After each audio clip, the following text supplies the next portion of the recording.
God warned his people. They denied his warning. Remember, a warning is never a judgment. A warning is grace. If all God was going to do is judge you, he wouldn't warn you first.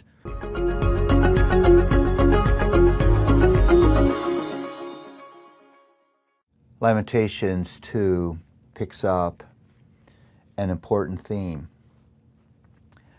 I think it's a theme that all of us would like to deny. In fact, I think every human being has told the lie to themselves that Lamentations confronts. I know I have.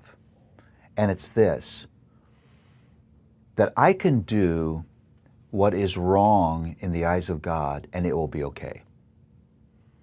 That sin doesn't have consequences.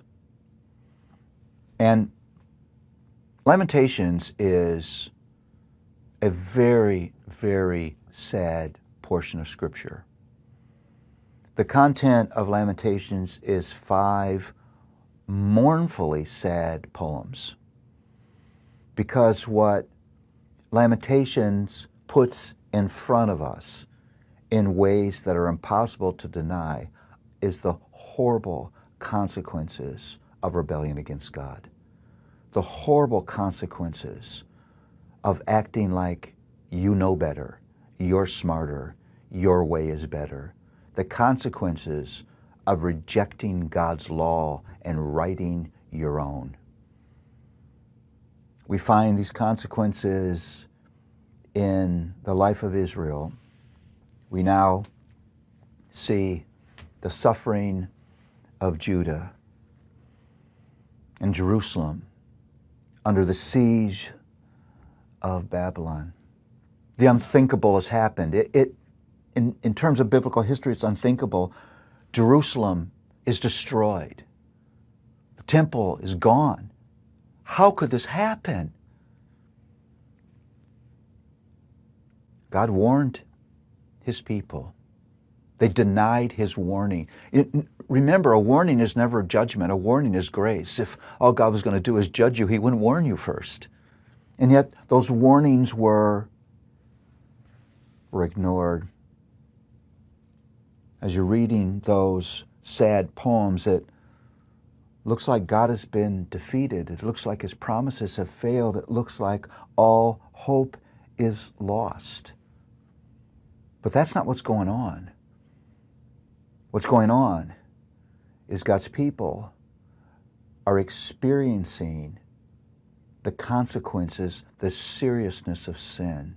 Listen, even that experience is grace, because it confronts the lie in us that we can do whatever we want to do and it will be okay. It's not okay to scream at your wife. It's not okay to look at pornography. It's not okay to mistreat your children. It's not okay to misuse your money. It's not okay to cheat on your taxes. It's not okay to be a prideful, arrogant person. It's not okay. Sin is serious and it has consequences.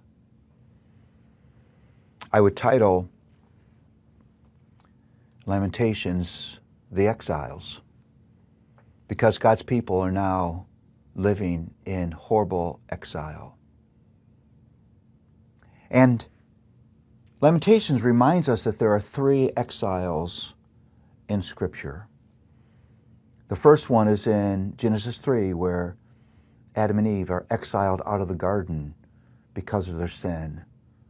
The second one is the exile in Lamentations and these prophets that talk about God's exiled people. The third one is when Jesus the Messiah is exiled, driven out of the walls of the city, put on a mountain of death, treated as a criminal, so that exiles could finally be brought home. You see, all of us are born as exiles, separated from God, outside of his kingdom of love and grace. And we need to be brought home, not by our righteousness, but by the righteousness of another, not by our goodness, but by his grace. There's hope for exiles because Jesus was willing to be exiled so that we would be brought home.